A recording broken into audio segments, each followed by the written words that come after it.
All right, everybody. Good morning. This is Mongo, your friend from SoCal. Today, I just want to talk about a few little things here and there. I guess you can notice already that there is a different icon here. A different icon. Pardon me, folks. Different icon, throughout the week, we like to innovate here. And throughout the week, I've just been thinking, well, maybe it's about time to kind of update and innovate a bit here. So let me pop you guys over to the channel right now, the YouTube channel. I've attempted to make it a little more nice looking, and by that I mean, well, I just did a little bit of here and there, a little bit of just channel art update. I did a little icon here. I'm pretty happy about that. I'm pretty happy about that. Let me see here. Yeah, but before I get into too much of that, about the channel, I just want to briefly talk about some bit of news well, that got me a little sad today. And this was on Twitter. Let me open up this Chrome tab here. And this is on Geeks and Gamers Twitter page. Sad news, actor Ian Holm has passed away at the age of 88. Holm had an extensive career with roles in Lord of the Rings, Alien, Brazil, The Fifth Element, and Ratatouille. That's a very sad news for me. I growing up I watched Lord of the Rings extensively. Watched that a lot, along with The Fifth Element, and to a lesser extent, Alien, as I grew up. But it's very sad to hear. Very sad to hear about that. At the age of 88, that's about the age of some of my grandparents here. And just a moment, folks, let me take a drink of water. Very nice. All righty. So, that is very sad to hear about that. It's very sad indeed. While I'm doing this, let me make sure and check my audio to make sure that I'm not, make sure, I can be heard.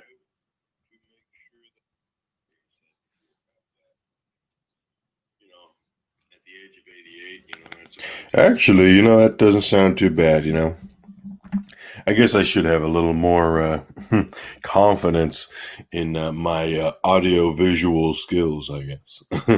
But anyhow, so I wanted to read a little excerpt from the book The Hobbit. Now, this is a book that I read a lot as a kid. The Lord of the Rings was a very difficult book series for me to read, at least at a young age. So The Hobbit was really one of my go-to books. And it was one of those books that I was able to finish, pretty easily because it's not too gigantic. The words are not complex or as complex as The Lord of the Rings. The writing is a little easier, or was a little easier for little old elementary school Mongo to read. But this is from the first page of The Hobbit. Let me attempt to read this in a voice that produces a great amount of Mr. Frodo. Mr. Frodo. In a hole in the ground there lived a hobbit, not a nasty, dirty, wet hole, filled with the ends of worms and an oozy smell, nor yet a dry, bare, sandy hole with nothing in it to sit down on or to eat. It was a hobbit hole, and that means comfort. It had a perfectly round door, like a porthole, painted green with a shiny yellow brass knob in the exact middle. The door opened on a tube-shaped hole, like a tunnel. A very comfortable tunnel without smoke, with paneled walls and floors tiled and carpeted, provided with polished chairs and lots of pegs for hats and coats. The hobbit was fond of visitors. The tunnel wound on and on, going fairly, but not quite straight into the side of the hill. The hill, as all the people for many miles round called it, and many little round doors opened out of it, first on one side and then on another. No going upstairs for the hobbit. Bedrooms, bathrooms, cellars, pantries, lots of these. Wardrobes. He had whole rooms devoted to clothes. Kitchens, dining rooms, all were on the same floor, and indeed on the same passage. The best rooms were all on the left-hand side, going in, for these were the only ones to have windows, deep-set round windows looking over his garden, and meadows beyond sloping down to the river. This hobbit was a very well-to-do hobbit, and his name was Baggins. The Bagginses had lived in the neighborhood of the hill for time out of mind, and people considered them very respectable, not only because most of them were rich, but also because they never had any adventures or did anything unexpected. You could tell what a Baggins would say on any question without the bother of asking him. This is a story of how a Bilbo Baggins, sorry folks, of how a Baggins had an adventure and found himself doing and saying things altogether unexpected. He may have lost the neighbor's respect, but he gained, well, you will see whether he gained anything in the end.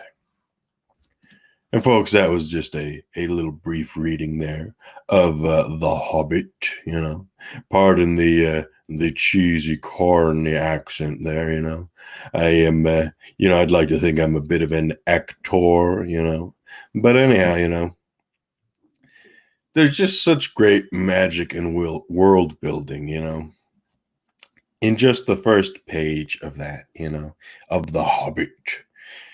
And it really was wonderful as a kid to watch, these kind of things come to life, on the big screen, watching Bilbo Baggins, have his wonderful life, in the Lord of the Rings, of course, we see him for, a nice portion of the beginning of the movie.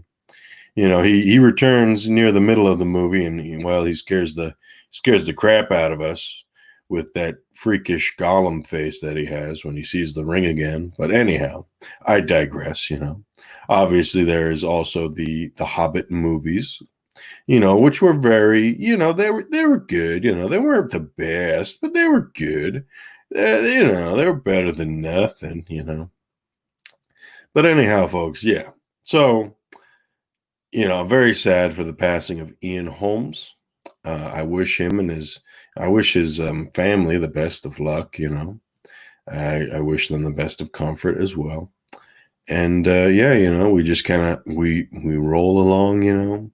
We kind of go with the flow, and kind of just to pick up the mood a bit. I just want to briefly, kind of show you what I have been working on lately. Now, it's not been anything crazy. It's not been anything, gigantic or stupendous. Of course, you've already seen the channel icon here in the center of the screen, Mongo's Big Thinks. Pardon me, folks. I'm going to belch again. All right. The gas has passed, so to speak.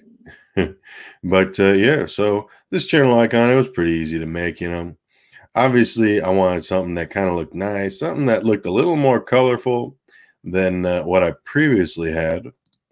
Now, folks, if you don't remember, let me see here. Let me see if I can pull that up. Okay, well, I can't pull it up. At least I don't know how to pull it up.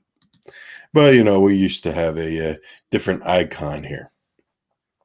And, of course, on Twitter, that has changed very frequently, But I'm very satisfied with this. It's very colorful. It's got a pineapple there on the left. I love pineapples, whether it's on a pizza. Don't at me because pizza with pineapples is good, people. It's good. Whether it's on a pizza or by itself, pineapple is a tasty fruit. It's a tasty, beautiful fruit.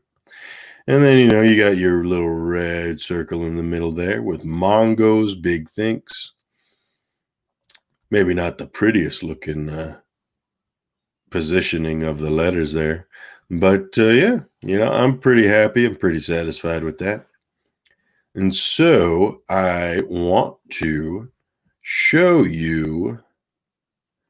Let me make sure I got this correct here. Make sure. So first I will show you the old logo. Well, the old intro, I should say. I'll show you the old intro that I've been putting at in a majority of the work that I've been doing that hasn't been a live stream. Now this intro was made back in 2019, and honestly, I don't think it's that bad. It ain't half bad, if you ask my opinion. But let's take a look at it. It's about a 16-minute, 16-second intro. Oh, goodness, if it was 16 minutes. Whew. But let's take a look at that, folks.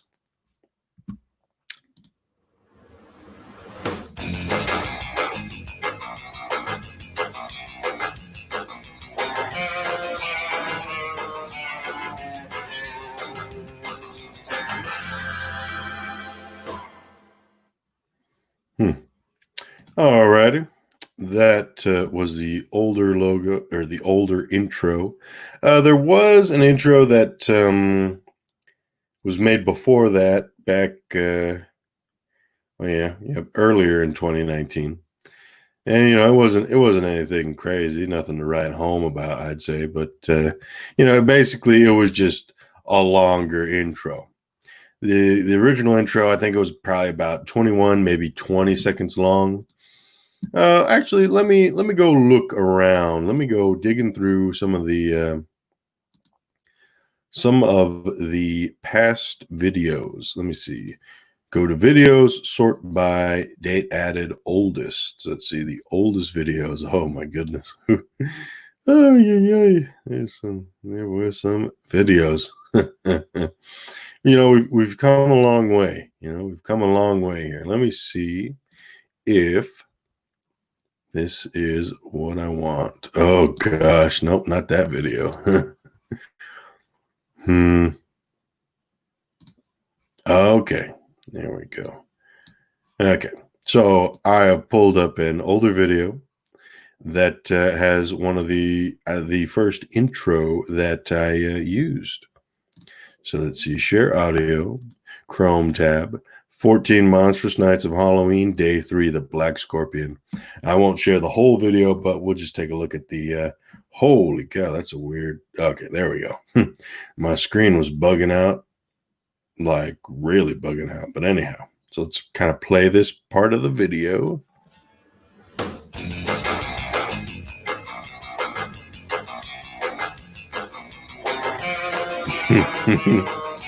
Yeah, and I thought it was cool, show off some of my toys, my toys, figures, some of that stuff. All right, so that was the first intro that I put to paper, so to speak, that I put out there. We had another intro that came out last year that I made. That was kind of more streamlined. It was a little shorter. Basically, the only difference was, I put a few things like, monsters, movies, and more. Mongo's big things, Nothing particularly crazy there. But, it was pretty fun. It was a pretty fun little thing to to go through. So now I will show you, or attempt to show you, what I have next. Oh, my goodness. Yeah. Okay. Okay, let me make sure I got that. Okay, sure. I'm just going to do the entire screen here. Share the audio. Click the screen. Okay, now we're taking a look into the abyss here, the never-ending abyss, and I will put on this thing. This is the little intro that I made the other day. Hopefully you like it. Let me know your thoughts below.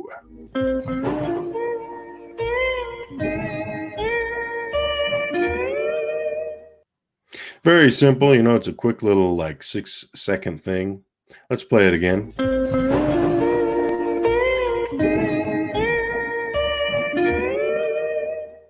Okay. So that was a little intro that I got. Now, let me remove that. Stop the screen share.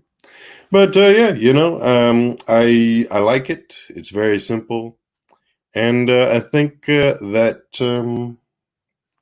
hopefully it will improve and innovate the presentation of this channel. Pardon me, folks. Let me take another drink of water. Swig of water for the working man.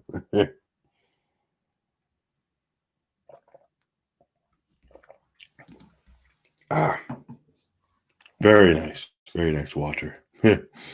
But yeah, let's see. Oh, wow. Whoa. Okay. So here's something cool. That I just saw when I looked at Twitter. Now, the other day I was talking about Ultraman and how they were making a comic run. Marvel was doing a comic run of Ultraman. Well, here is Ultraman and Spider-Man team up in the new variant cover for The Rise of Ultraman issue #1 by Olivier Coipel. I don't know. But that is awesome. This is Kaiju News Outlet. Great Facebook or great Twitter page. Follow them. But man, that is awesome. The prospect, or even just the thought of getting like Ultraman, fighting alongside like Spider-Man or Giant Man, your Ant-Man, I guess. I don't know. But like that is awesome. Ultraman's a really cool superhero. He can fly, he can fight things, he can wrestle, he's a cool dude. He can slice up monsters. I think I do remember Marvel, they did out of the very few Marvel comic books that I've actually read, I remember reading Monsters Unleashed, I think was the name of that run of the comics, where basically all the monsters are unleashed on the world, I guess. Monsters like Fing Fang Foom and well, yeah, lots of those kind. I don't really know very many of the monsters. A Zemnu, maybe? I don't know if Zemnu was included in that. But yeah, so I remember that. And then there's basically all the Marvel superheroes are fighting these, Marvel monsters and all that kind of stuff. It culminated in basically a hero, the Kaiju Kid, I guess. I don't know if it's really the Kaiju Kid, but you had a superhero come up where his superpower was, whatever he imagined he could and drew, it would come to life. And so he liked giant monsters. So when he drew these giant monsters, he could make up a giant monster like, I don't even know, like Cowmon, if he draws a picture of a giant cow with a tank on its back or something. And then bada bing, bada boom, giant monster cow comes to life, and he's able to control them. But that was all right. It was okay, kind of. It was like a WWE match, It was, if you get my meaning there, it was like watching some of the WWE. You have your baby faces, in your superheroes getting put over by your heels, the monsters. Basically, all these superheroes, they were making these monsters look like chumps. That's what my thought was. That's what my general feeling was. And, you see something like Fing Fang Foom, and you think, well, wow, that's a pretty cool monster. It's a big space dragony kind of thing. But, anyhow, I digress. this is pretty cool. I don't know if this is if this comic run is actually going to have any Marvel characters included in it, but I guess it's a good. I guess it wouldn't be hard to believe because you remember the run that Marvel had with Godzilla. It wasn't just Godzilla; it was Godzilla with fighting against Iron Man, fighting against Thor. He was chomping around everywhere. He was fighting the Fantastic Four. He was fighting Marvel's Hercules.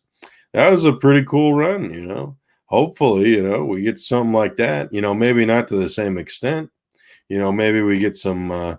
It'd be cool to see some Ultraman monsters. Like Gomorrah. We get Zedon. All those kind of things. You could get some cool scenarios. And personally, I'm getting a lot more excited. I'm getting a lot more excited about that comic run of Ultraman. So, okay, before I get into the last bit of meat and potatoes, let me take another drink of water. And folks, I don't mind at all being alone because I don't. I'd say it's pretty easy. I mean, I talk to myself all the time. No, not really, but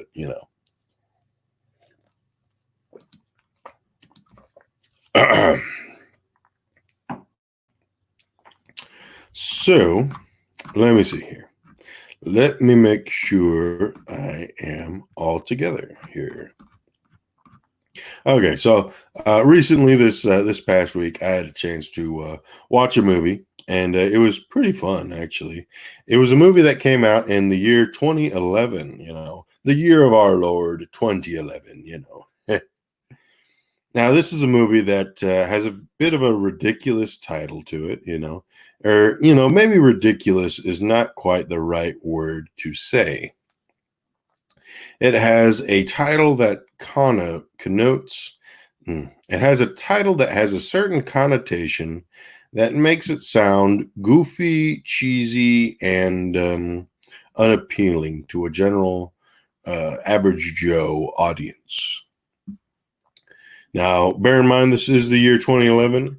And of course, now this movie, before, let me build it up a bit. Let me build it up.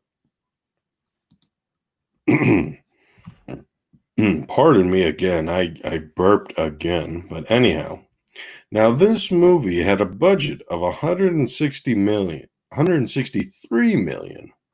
It had a overall box office total, their income was 174.8 million. So it wasn't really a home run, so to speak, wasn't really a home run in the grand scheme of costs and profits, profits is in as in the financial term, of course.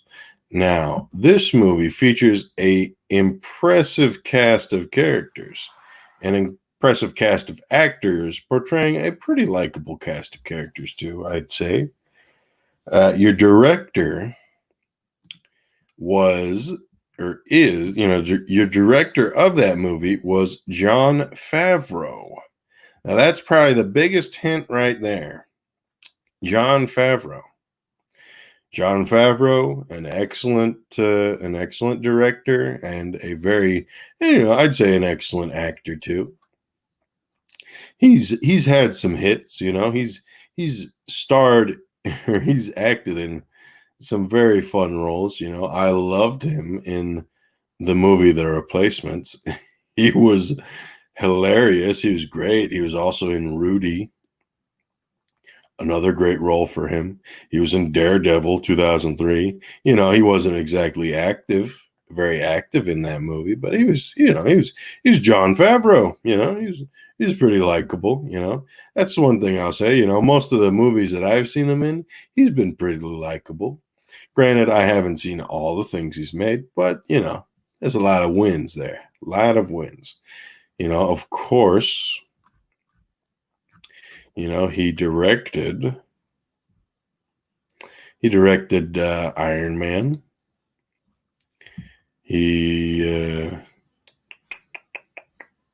Let me see here. He directed Iron Man. He directed Iron Man 2. Iron Man 2 was not exactly a win, so to speak. It was not the cutting edge of writing. But, folks, if you haven't already guessed what the movie is that I am talking about, I'm going to let you know right now. I'm going to put it on the screen right about, let me see here, build up the tension, build up the anticipation. There we go. And that movie was Cowboys and Aliens. Now, I watched that movie the other day, and I got to say that I was I was surprisingly impressed. It was my first time watching the movie. One of the most striking things about the movie is the cast, of course. The cast of that movie was surprisingly, it was pretty good. You had Daniel Craig, of course. Let's see, you had obviously Harrison Ford, you had Sam Rockwell, you had Clancy Brown, Paul Dano, Brian Duffy. There's a lot of actors here and there, just interspersed throughout this movie that really made it particularly impressive. I'm actually surprised that Jon Favreau was not actually portraying a character in this movie, actually, because it would have been pretty. Yeah, it would have worked. I think he could have made it work. But basically, let me look up the basic plot synopsis for you guys. Let's see. A spaceship arrives in Arizona, 1873, to take over the Earth, starting with the Wild West. A posse of cowboys and natives are all that stand in their way. So, instead of cowboys and Indians, it's cowboys and aliens. It would have been nice to kind of get an understanding of how they came up with that, the title of this movie. But I'll tell you this much, folks, it was pretty good. It was surprisingly competent. A lot of great standouts here. Yeah, you got a wonderful cast of characters. You got pretty good, great production value in here. Obviously, you have Harrison Ford, you have Daniel Craig, both great actors. They portray very good characters as well. Okay, that's an advertisement. Look at that. You got the Harrison Ford, Mr. Ford. You have Jon Favreau there, as a director. It was a great movie, a very fun movie here, as we kind of go through all these pictures and occasional ads. But I was very surprised. There's a lot of good stuff. So basically, I don't want to go into plot details, but something that's important here with the movie is Daniel Craig's character. For a majority of the movie, he has this special wristband that also turns into a laser gun. It's a very futuristic thing.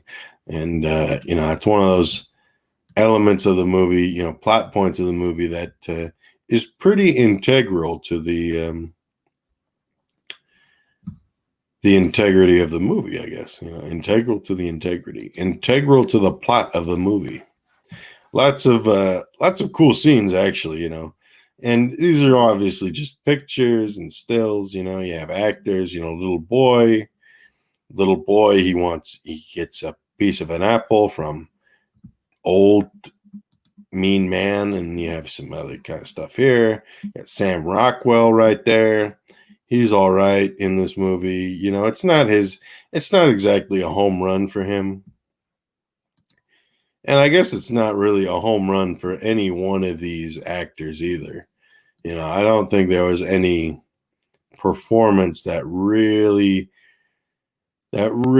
stood out in this movie. Harrison Ford was kind of, yeah, he was just a gruff old man. He's mean. He's racist. Maybe not to a horrible extent, but yeah, he's racist. He's prejudiced. Let's see. Yeah, you have cool action scenes here and there. And that's pretty much what you like to see in a cowboy movie.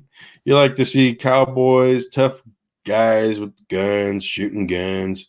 Daniel Craig, he was pretty good in this. He's pretty standard. Is Daniel Craig standard Daniel Craig. Daniel Craig with a Western accent. But yeah, obviously you have aliens coming in and they're invading. They want to get something from the Earth, so they come during this period of time where it's very inconvenient for the inhabitants of the Earth to fight them off. But they have hope with Daniel Craig and his character, who has acquired a mysterious device and is able to help them fend off and fight against the aliens. A lot of cool shots in this movie, and there's a lot of great sound design here and there. The soundtrack overall was pretty standard. There wasn't really anything. That really stood out to me with the soundtrack. It was, I guess, it was. You could say it was forgettable. It wasn't anything special at all.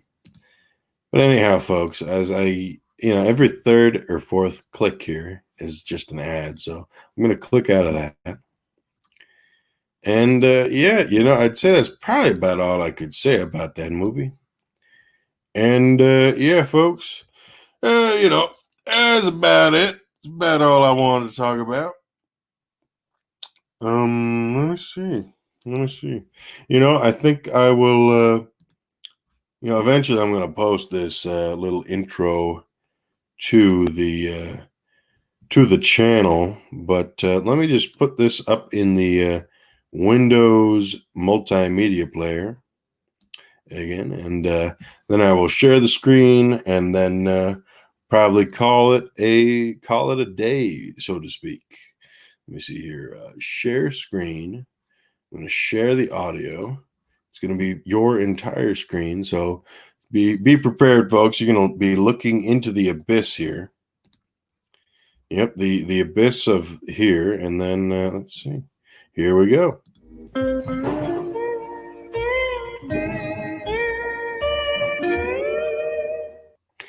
Very basic little intro, that I'm planning on, utilizing now. It's a short little 6-second thing.